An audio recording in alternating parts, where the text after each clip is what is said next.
Hi there, Mike Brady with Generosity Wealth Management, and today the topic is Should You Freak Out Part 2, because I did Part 1 about a week and a half ago. And just because so much is happening in the markets, I'm going to try to do a video maybe, twice this week, maybe even 3 times, believe it or not, just because so much is happening in such a short time. I want to make sure that I have good communication with you, both to my prospective clients, to my existing clients, and to whoever else might be interested in this. So a week and a half ago, if you go back and look at that video, what I said is I said I thought that the debt ceiling was going to be raised, but it's going to be kicked down, the can's going to be kicked down the alley, and absolutely that's what happened. It's pretty much a joke in my opinion. I said that it was going to be rough. It's going to be very volatile, I think is what I said, and we certainly have seen some volatility in the last 9 days or so. And then I asked the question, I go, is this the abyss? Is this 2008 all over again? And I said, no, I didn't believe that it was, but we were going to have a rough patch before it got back out, and I was more optimistic than I was pessimistic. And when data changes, you should feel free to change your opinion.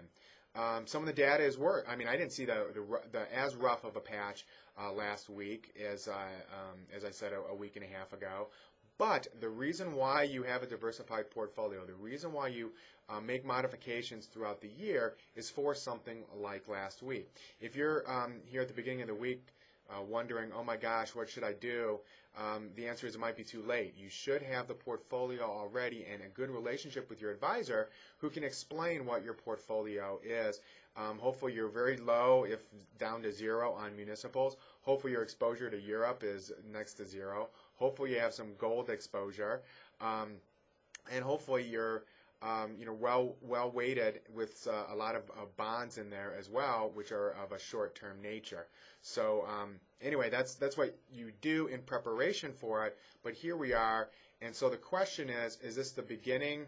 Is this the end of the beginning, or the beginning of the end, or where does this really go? And one thing we have to watch out for, I think this is a very common thing to do, but we want to be the smart money. We want to be the professionals and not fall into what so many others, maybe our neighbors, are doing. And that is assuming that when the market goes down, that it will continue to go down. It very well could, but we can't jump to that conclusion. When the market is down 10%, that doesn't mean that it's going to go down 20% or 40%. It is not linear. As an example, if you make 1% 1 month, doesn't mean you're going to make 12% for the year. Or if you lose 1% in a month, doesn't mean you're going to lose 12%. It's not linear. And so right now, the question we might ask ourselves is it down now, and is it going to rebound back up, either slowly or quickly, or is it going to continue, and getting out and cutting our losses is actually the wiser thing to do. Right now, it's a very unknown situation, and it's always unknown. Okay, I don't want to sit here and say that we absolutely know, but we're dealing with a couple of major macro events that have not happened before.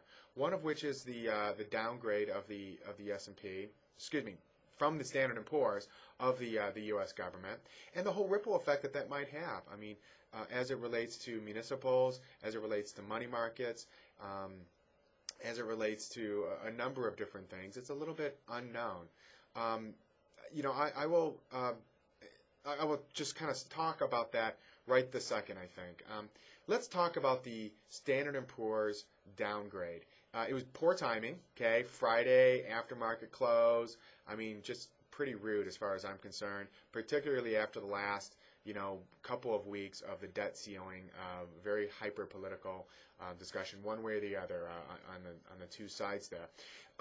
And so, first off, let me just tell you, I have a pretty low opinion of Standard & Poor's, okay? These are the same people who had highly rated Enron and WorldCom bonds, companies and bonds, right before they went belly up. These are the same people who downgraded Lehman Brothers the day that it collapsed. These are the same people who gave AAA ratings to all of the subprime mortgages that were packaged in structured products with CDO, all the different alphabet, the CDOs, the CLOs, etc. This is the same company that did that. And so if they bring down AAA, the U.S. government from AAA to AA plus, I think it is, or AA minus. Sorry, I can't quite remember. I'll look here in my notes in a second. But it's the next one down. Then, does that mean that what does it really mean? It doesn't mean that they're not wrong. It just means that I have a pretty low opinion of the Standard & Poor's. Now, the U.S. government, I think the Standard & Poor's pretty much said what we all believed anyway, which is we have a huge debt problem. Now, frankly, let me just cut right to the chase of what does this really mean?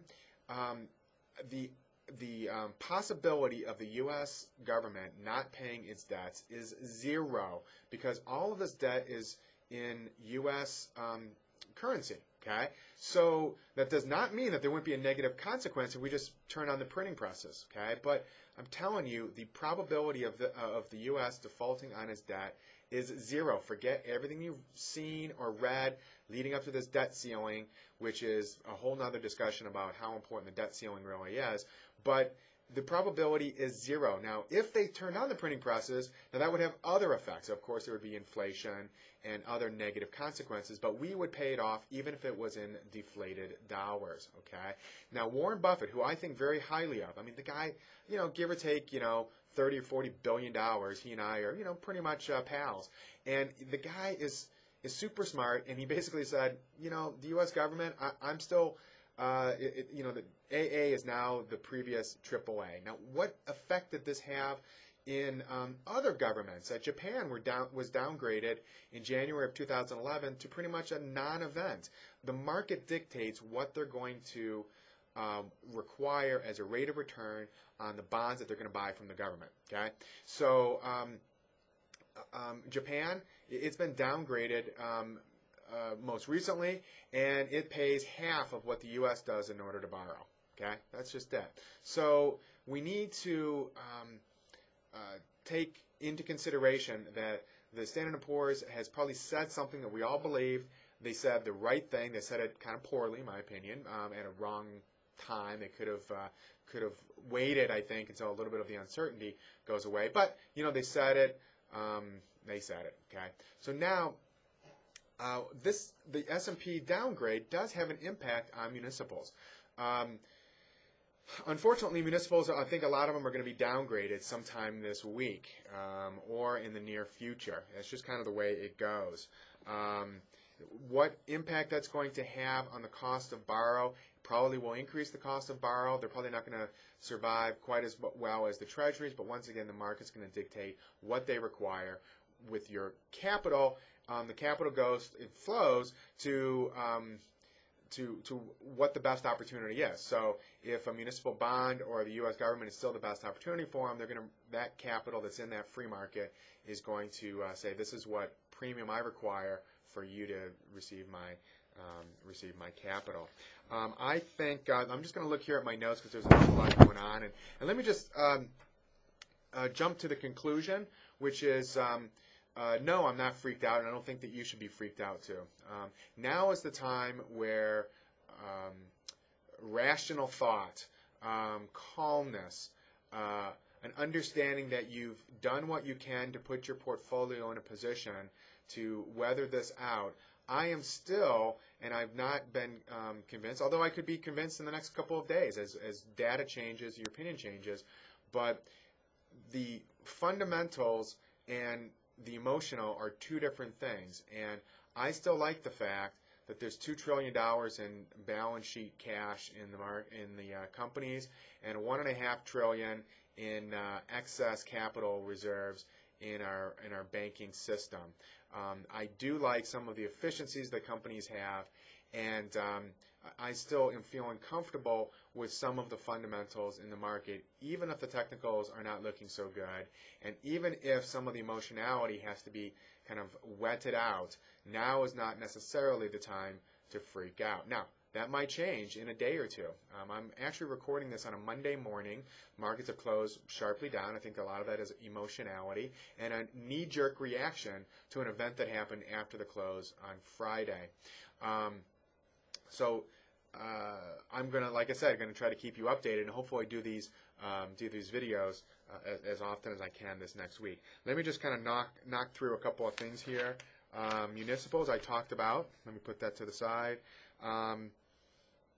There's nothing that was said last week that was new news, in my opinion.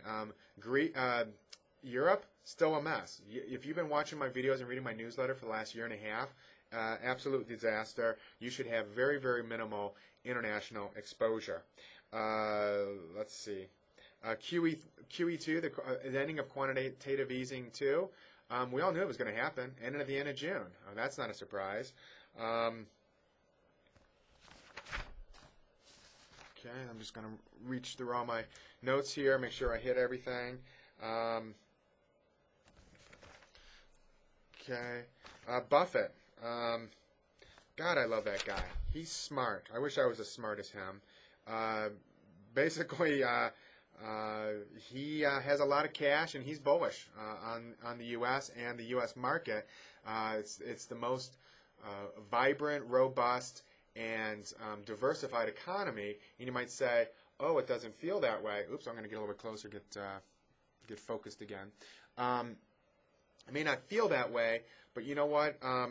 In comparison to all of the other options, that is the case. Let's see. Okay, I think I'm going to end now. I've been droning on for a while. One thing that I do want to kind of end on, there's two things I want to end on. The first thing is there seems to be a need to explain every type of a decline, whereas we feel it's our birthright whenever the market goes up. When the market goes up 100 points or 200, it's like, okay, it went up 200. And you don't sit here and say, why? Why did it go up? I don't understand. But on the other hand, if it goes down 100 or 200, you got to explain it. There has to be an absolute answer for it. And I'm a chaos theory guy in general. And what that means is sometimes things happen, a confluence of events that are very hard to explain. And, I think that's one of the things that we're in right now. A lot of newspapers and pundits are trying to explain exactly why this happened or that happened, etc. And it's typically a combination of all of them plus some emotionality thrown into it. Right now, getting back to now is the time where we feel comfortable in the mix that we have with our portfolio. Maybe we'll make some modifications as things go through. And as data goes through, you can't be beholden to, this is exactly what's going to happen and what I feel must happen, because the market doesn't care what we think. So we've got to also be willing to change our opinion. I'm just not changing the opinion just yet. The very last thing I want to talk about is I'm going to throw up, after this video, some great websites that I go and read throughout the day. I think they're absolutely wonderful.